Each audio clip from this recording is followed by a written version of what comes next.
Hello everybody, it's Bronny on Guard, back for another part of Pokemon Emerald Nuzlocke, laid back kind of thing. Since the last part, I took the liberty of grinding up 2 levels for Tequila and Tiddlywinks. Nothing too major, like, they didn't learn anything or anything like that, I just, wanted to buff them up a little bit, just so that we're aptly prepared for what's going on. Like this bug catcher, for example. Always good to have a bug catcher at the, early game. Show off those good old bug types. I actually have like a lot of memories connected to, early bug types like Wurmple. I actually have a specific memory, that I had like a Dustox that I put into the daycare and left it there for like a long ass time. And then it came out as like a, I don't know, level 50 or something Dustox, which, was groundbreaking, very early on, when you just got Ruby in like 2003. God damn it, that's literally 15 years ago. Wow. Oh, if that doesn't make me feel old, then I don't know what. Well, I mean, I guess it doesn't make me feel too old, because I was, like, literally a child when Ruby came out. Like, I don't remember myself being very old playing Ruby, just coming off the cuff of Generation 2, which that actually makes me think of another thing. Well, I guess we lost Tequila. I guess those 2 levels of grinding did absolutely dick shit. Wow, okay. Second real battle and we already lost somebody. Guess that goes to show you how Nuzlocke are. Yeah, that's what I thought about, was, because I got my first Pokemon game, Pokemon Yellow, when I was like 5, I think? Yeah, I think it was 5.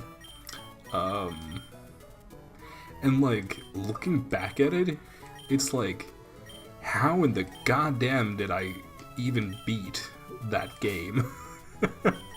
Because like, thinking about it, it's like, how would you even? It's like, I know Pokemon is not the fucking most complicated fucking game in the entire universe, but like, you can't just press A and win for the most part. I mean, I guess the old games aren't too hard. I guess any Pokemon game isn't too hard, as long as you grind the ever-loving fuck out of your Pokemon. Which, I mean, I ended up doing because, as a child, you pretty much just battle everything and just don't think about it, because, oh my gosh, I'm playing Pokemon. You're just having fun and playing Pokemon, just enjoying that your level 87 Charizard is killing everything. I'm gonna avoid these 2 trainers for now, just because I want to come back here when I have found another Pokemon to level, because I don't really like. I mean, we have Laura and the Danger. Something tells me that they're not going to be on our team for too long. Just a hunch I have. Here comes the lovely little Wally, which for some reason got his own theme in ORIS. Wow, those letters were letters. Wow. Yeah, in the remake he got his own theme and everything, which I didn't really like. I mean, there's a lot of things, I didn't like about the remakes. Some things I did like. I mean, there's some things I did like. His theme was not one of them. Also wasn't too big of a fan of, like, his team not getting an update at all. Like, excuse me? Like, he did get the Glade, which I guess is okay, but that's it. Nothing else? Oh well. I mean, I don't really want to go into, like, every single reason I don't like the remakes, but, I feel like that's something that's gonna come later, I think. For now, we're just gonna have to sit and watch this doofus get his Ralts. I want to get a Ralts. Damn it. Damn it. God damn it. Blah blah, yeah. His mom waiting. You gotta get all the gems. You gotta go out there, get all the gems, get all of the badges. You come back here and defeat me. Which is gonna be a challenge. Oh, and Scott is a thing in this game. I remember being, like, really, like, weirded out that there was, like, differences, and because I wasn't exactly, you know, used to third games. Like, we had Crystal, but, like, that was about it, and Crystal didn't really change that much. Like, there was small changes here and there, but nothing as major as going from Ruby to Emerald, and, you know, then we went from Diamond and Pearl to Platinum, and goddamn, that was a fucking leap. Like, have you ever gone back to Diamond and Pearl after having played Platinum? It is weird. Like, there's just, you know, so much weirdness to it in that, like, everything looks different, because Platinum did more than just, you know, going from Ruby to Emerald is there's like slight differences, like there's more like greens as opposed to reds and blues. But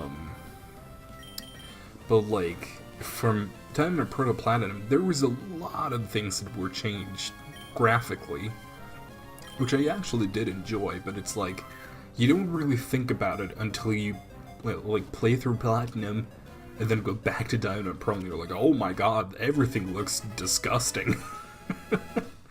Well, not disgusting, but I mean, just not like you thought it would look like.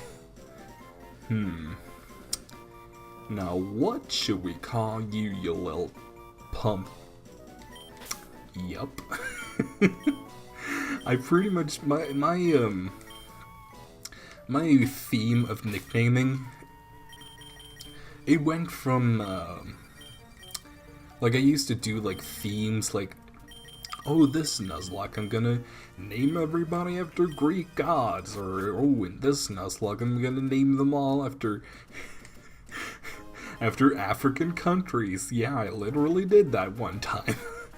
And some of the names actually stuck with me, like, there are several Nuzlockes where I still use, like, Zimbabwe and Djibouti and all those, just because they sound like nice names. I don't know. Don't judge me.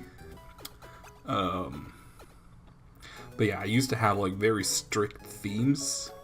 But then I think actually one of the things that inspired me to kind of change that was I think Game Grumps actually helped a lot with that, because they, you know, would literally name things whatever. Just off the top of their heads. And I really enjoyed that. It was like, oh, this is fun. That's fun. I want to have fun. So I just started, you know, whenever the nicknaming thing came up, it was like, turn off your brain and just go with the first thing that pops into your head. The funnier, the better. And I've had a lot of fun naming Son of a shit. I wanted that Tailo. God damn it. Oh, and you better believe there's gonna be a Pokemon named God damn it. Because, like, I have, like, I have those, like, for example, Pumpkin, that is just, you know, literally off the top of my head, but then there are those that are, like, the staple names, like, names that I've used a lot before, and, probably gonna use again. One of them being, for example, Gaudabit, which is just, I don't know what it is about, you know, I don't know, quote-unquote language humor that really just gets to me, like everything that's about, you know, puns or accents or anything like that, it just hits me extra hard. So, like, the very silly, like, I guess it's like it started out as kind of a European-ish accent, but then it just kind of devolved into the madness that you're hearing. It's like, oh yes, I would like very much this. Oh, god damn it. Shit on my teeth. Oh god, I don't really consider myself good at doing voices or whatever. Like, I don't exactly have, like, a repertoire of, like, different voices that I like to do.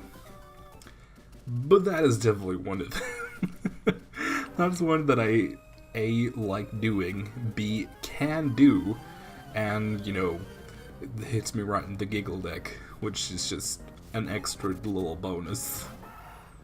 But, you know, other than that, not exactly, you know, a voice person, if you will. Ooh, that did a lot more than I wanted it to. And that did as much as I wanted it to. Oh. Now we're kind of, like, I feel like with Pokemon, well, with Nuzlocke specifically, you slowly get into more and more of the, like, thought processes? Whatever, you know what I mean. Of like, okay, now he's used Tail Whip. He's used it 3 times, which means my defense is lowered by 2.5 times, which means that he uses Tackle now. That's gonna be doing too much damage. Like, that's just the kind of thing that you have to think about if, you know, you want things to not die, which, you know, after what happened to our lovely Tequila. Oh, Tequila, you died way too young. But, I suppose Tequila had to be made an example of. Well, Tequila served as an example to us, I mean. Take care of the things you have, because goddamn anything can fucking happen at any time. Ugh. Okay, that's exactly what I wanted to happen. That's also something I wanted to happen. Oh, this goddamn Zigzagoon. Kind of, like, odd considering that Zigzagoon is, like, I think it has 35 attack, which is not that much, but still, it's pretty scary this early on, especially since it has, you know, Tail Whip as a modifier. That's one thing that I've learned, like, growing up, actually, because when I was a kid, you know, Tail Whip and Growl and all that kind of stuff, really anything that didn't do damage was, you know, just fodder, just stuff that I wanted to delete for, you know, actual moves. But growing up, it's kind of been like a realization just how useful those kind of moves can actually be. I think actually the thing that really hammered it in was playing through the Persona games. Because I've played through, you know, Persona 3, Persona 4, and Persona 5. And those games really hammer in the importance of, you know, if you barge into a Persona game head first, you gonna get your ass handed to you, girl.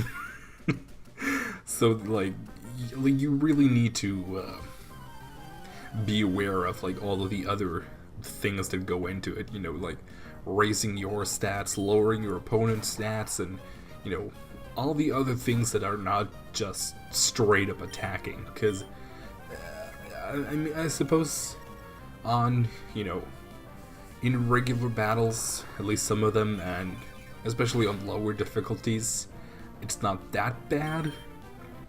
But if you go on the higher difficulties, and especially if you go on into the bosses, goddamn, you gonna get your ass handed to you if you don't use status moves. Because if you let your opponent, like, boost their attack, charge their attack, and then let loose, like, a full party attack, girl, you gonna die. You dead. So, yeah, you learn pretty quickly that, well, I kind of want to win this game. How do I win? Oh, I have to, you know, buff and debuff my opponent. So, and I've kind of learned to apply that to other RPGs. Well, obviously then, especially Pokemon. Well, one thing that I apparently haven't done is learn to pay the fuck attention. Oh, Jesus. Yeah, so after having started to play more Nuzlockes, I've definitely learned the importance of, you know, boosting my stats, lowering the opponent's stats, and all that good stuff. Now this C-Dot is, yeah, he's gonna be biting, and that is not fun. I don't like it when he does that. Pretty much, well, not so much in Generation 3 and previously.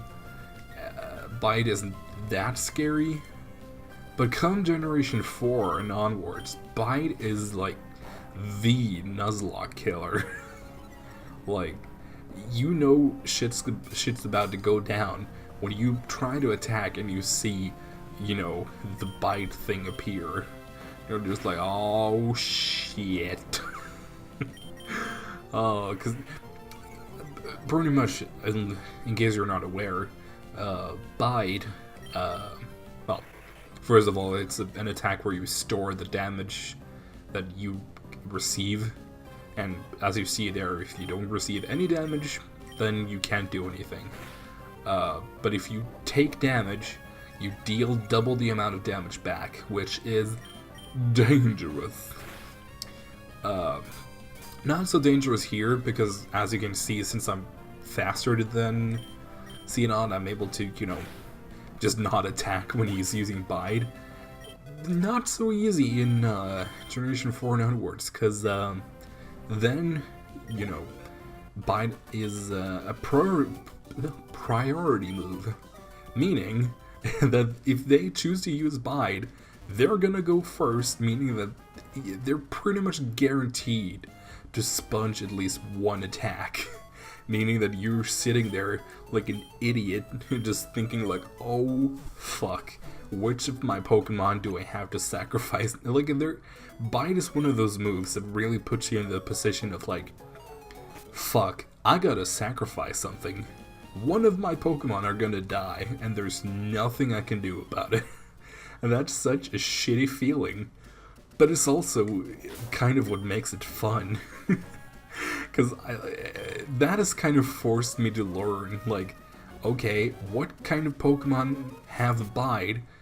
What level do they learn it? And all that kind of stuff. Like, I've just had to learn that.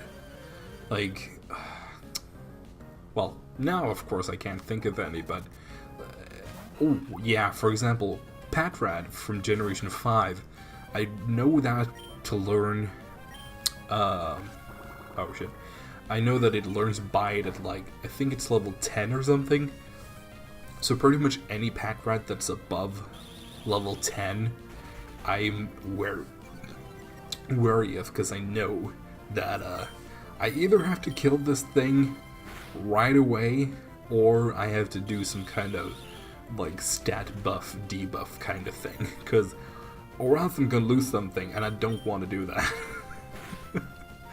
Oh man, Pumpkin is really trucking along, learning Stun Spore of all things. Stun Spore is I used to not be too big on paralysis. Like I used to be way big on sleep, but recently I've actually been like, I've kind of waned off sleep. Like it's whatever. I like paralysis better. I think it's because paralysis is permanent. Like if you paralyze something, unless you know, like there are certain things that might get rid of it, but you know, mostly unless there's a specific condition, they gonna be paralyzed. So it's a very good like permanent status, whereas sleep, you know, suddenly they wake up and now what you're gonna do. And you know, paralysis and sleep are, you know, the two main ones, so like you don't really see too much of the other ones. I mean, there's burn and freeze and wow, I'm really blanking. What's the I'm pretty sure there's more than 4, aren't there? Paralysis, sleep, burn, freeze. I gotta go check it. Poison. Oh my god. I can't believe I forgot about poison of all things. That's embarrassing. Because I kind of like everybody has like different ways of thinking about it. And for me, it's like, okay, I know there are 3 statuses that are common and 2 that are less common. Like, fuck. Yeah, burn and freeze, you pretty much never see, especially freeze. But then, you know, sleep, paralysis, and poison you see a lot more. So, like, I knew there was one more, but I just couldn't think of it for the life of me. I can't believe we killed that Talo. That's very sad. And it's especially sad because, you know, I do really need a flying Pokemon eventually. We already got Tiddlywinks for our surfing needs. So, we're probably gonna need another flyer, but, well, I mean, we got a lot of time on us. And, you know, if push comes to shove, fly, you can go through the game without it. I mean, it's not impossible. It's because, I mean, fly has never been, you know, required for anything. It's just, you know, it just makes the game more practical. Let's see if we can't stun spore. Ooh, I don't like that. No, I don't. Shit. Oh, come on. This is rude. I say, as I've used Mud Slap like 100 times already. God. Yeah, that's another thing that I used to be really like, ugh, Mud Slap is such a bad move. Why would we ever use Mud Slap? It's so bad. I definitely turn another page on that one. Mud Slap, definitely a useful move. Not very powerful, but definitely useful.